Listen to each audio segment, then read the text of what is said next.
CLAT PG consortium ने launch कर दिया है अपना चौथा sample paper for the CLAT PG exam.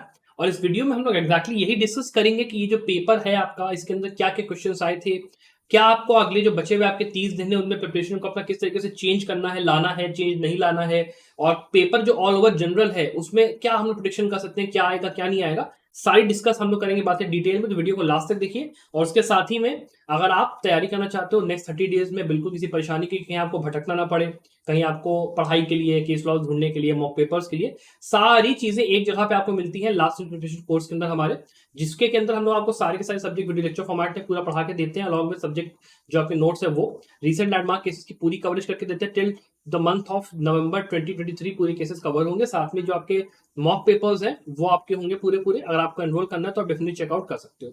अब बिना देर की वीडियो को शुरू करते हुए पहले यहाँ पे देख लेते हैं कि सैंपल पेपर में जो आपका पैसेज था वो आपका नवतेज सिंह जौहर केस से आया था। इसके अंदर इन्होंने नवतेज सिंह जौहर के करीब 4-5 पैराग्राफ्स को बैक टू बैक पैराग्राफ के अंदर दे दिया था। कोई बहुत स्पेशल पैराग्राफ नहीं था, कोई एग्जर्प्ट ऐसे ऐसा वो नहीं किया गया था। और जो क्वेश्चंस थे वो आप ये कह सकते हो, कहना कि नवतेज सिंह जौहर केस से काफी डीप में इन्होंने जा जाके पूछा है। ऐसा ये नहीं था कि आप ये कह दो कि कॉन्स्टिट्यूशनल लॉ का मुझे आइडिया है तो कहीं ना कहीं मैं कह सकता हूँ 4 या 5 क्वेश्चन आप आंसर कर पाओगे, लेकिन उसके बाद you need a in depth knowledge of the Navtej Singh Johar case. अब यहाँ पे रेलेवेंस क्या है नवतेज सिंह जौहर की, ये बात समझो। यहाँ पर अभी देखो कुछ दिन पहले आपका सुप्रीम का जजमेंट आया था, जो कि बहुत ही लैंडमार्क डिसीजन था सेम सेक्स मैरिज के ऊपर, सुप्रीम कोर्ट ने दिया।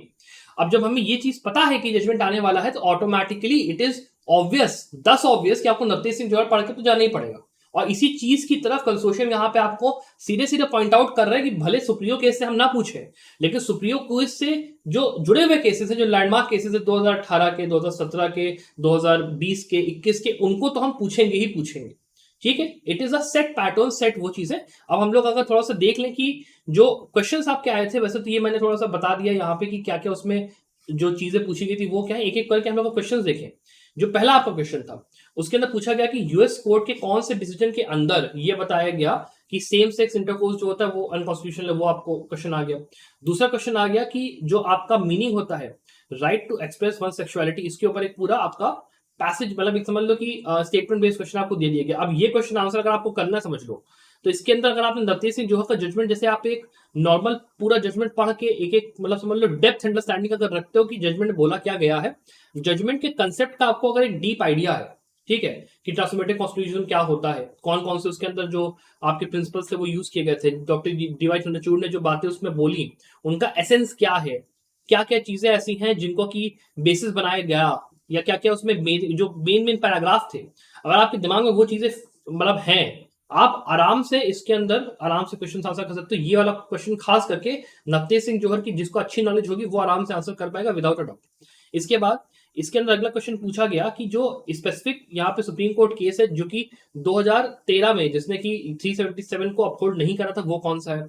अब ये एक आपका रेफर्ड केस है, ठीक है, वो आपको इसका आंसर तो आने ही आना चाहिए, इसमें कोई वो नहीं है।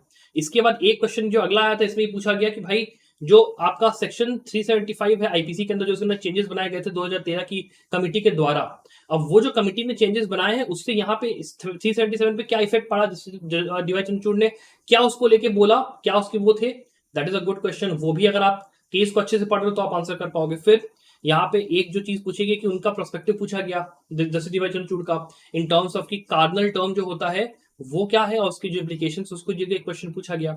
फिर जो अगला क्वेश्चन था वो ये था कि जो इंटेंशन और इफेक्ट है 377 के, जब पार्लियामेंट ने उसको बनाया था तो उसका क्या इफेक्ट था, उसको लेकर एक बहुत ही अच्छा मतलब इन्होंने क्वेश्चन फ्रेम करने की ठीक ठाक कोशिश करी है यहाँ पे कंसोर्शियम ने। तो वो भी ऐसी चीज है जो कि अगर आप कॉन्स्टिट्यूशनल लॉ सही से पढ़ के जाओगे आप आंसर कर ही लोगे, कोई दिक्कत नहीं। दिस इज समथिंग जो कि आप मैं कहूंगा कि कॉन्स्टिट्यूशनल लॉ नॉलेज अगर आपका है आप कर लोगे। ये वाला क्वेश्चन भी था, इसमें भी इंटरप्रिटेशन ऑफ जो टर्म सेक्स है आर्टिकल 15 के अंदर, उससे जुड़ा हुआ यहाँ पे क्वेश्चन आया था। उसमें डीवाई चंद्रचूड़ की जो जजमेंट थी उससे जुड़ा हुआ क्वेश्चन था, ये भी आप आंसर कर सकते थे। फिर ये वाला जो क्वेश्चन था, अब देखो ये वाला जो क्वेश्चन है इसमें देखो कुछ क्वेश्चन इसमें ऐसे हैं जिसमें कि answer all of the above सीधे सीधे है, ऑल ऑफ द अबव। तो वहां पे आपके पास लॉजिक होना चाहिए कि आपको दिखाई पड़ रहा है कि हाँ तीन चीजें ऐसी हैं जो कि मुझे समवट करेक्ट साउंड कर रही है, तो चौथा is the like right answer, ये यहाँ पे सीधे सीधे हुआ है। और ये कंसोर्शियम का पुराना अप्रोच है कि वो लोग क्वेश्चंस दे देते हैं, उसमें वो लोग ज्यादा दिमाग नहीं लगाते कि स्टेटमेंट्स क्या दिए हैं हमने, और उसमें आपको सीधे बस all of the above he answer लगाना है, ज्यादा दिमाग लगाने वाली बात ही नहीं है। और एक चीज ये भी है कि जो क्वेश्चंस है यहाँ पे वो पैराग्राफ के अंदर से उसका आंसर एक आधी क्वेश्चन का मिलेगा, ज्यादा क्वेश्चन का यहाँ पे आपको नहीं मिलेगा। तो कहीं ना कहीं डिस्कनेक्ट यहाँ पे लाए हैं। लेकिन एक बात ये भी समझिए कि मैं अभी आपको समझाऊंगा कि सैंपल पेपर्स को 100% आप ये नहीं लेके चल सकते हो कि ऐसा ही पेपर आएगा, that will be a big mistake, उसको आपको नहीं करना है। इसके बाद अगला क्वेश्चन था प्रिजम्पशन ऑफ कॉन्स्टिट्यूशनैलिटी जो था, बर्डन ऑफ प्रूफ, यहाँ पे चैलेंजिंग पार्टी कौन होगी उसके ऊपर एक क्वेश्चन यहाँ पे दे दिया गया। और उसके बाद यहाँ पे जस्टिस डीवाई चंद्रचूड़ के जो कॉन्सेप्ट थे कॉन्स्टिट्यूशनलिटी के और ट्रांसफॉर्मेशन ऑफ कॉन्स्टिट्यूशनलिज्म के, उनको लेकर यहाँ पे जजमेंट से मतलब इन्होंने पूछा, स्टेटमेंट बेस्ड क्वेश्चन सारे थे आपके।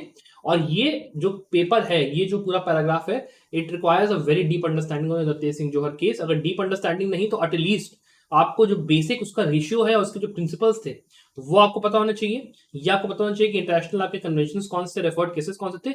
मतलब जनरली ये वही चीजें हैं जो कि हम लोग आपको जनरली कहते हैं कि किसी भी लैंडमार्क केस के अंदर आपको ये चीजें पढ़ के जानी है। ठीक है, तो ये जो पेपर है पूरी तरीके से with in the scope of the syllabus, जो कि मैं आपको बताता हूं कि आपको पढ़ना है with in the scope exactly है। मतलब काफी अच्छा यहाँ पे ये इन्होंने एक तरीके से मैं कह सकता हूं आपको पैराग्राफ सिलेक्शन इनका ठीक है यहाँ पे उस हिसाब से। अगर हम लोग इसके आगे थोड़ा सा पहले भी जाए, जो पहले 3 सैंपल पेपर्स थे उनके अंदर एक यहाँ पे विजय मैनुअल वाला केस आया था, इसके अंदर भी देखो फंडा बॉस यही था, कॉन्स्टिट्यूशनल अगर अच्छे से आता है आप आराम से इसको निपटा दोगे, कोई दिक्कत नहीं होगी। विजय मैनुअल केस स्पेसिफिकली अगर कोई आपको कह रहा है कि पूरा जाके उनको पढ़ना है, पूरा वो करना है, then don't listen to them.